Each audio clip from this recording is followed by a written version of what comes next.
What's up mga buddy? Alam mo ba na merong mga bagong products si Fantech Philippines na swak sa budget mo ngayon? Tara, silipin natin. At ito na nga yung Fantech Atom Mezzo Edition Mechanical Gaming Keyboard. Kung naghahanap ka ng mechanical keyboard na hot swappable at pasok sa budget mo, ito na yung para sa'yo.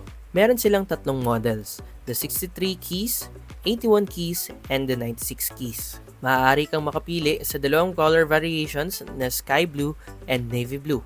Kaya sinabi ko na pasok to sa budget dahil itong tatlong keyboard natin na ito ay nagre-range lamang from 950 hanggang 1,450 pesos lamang.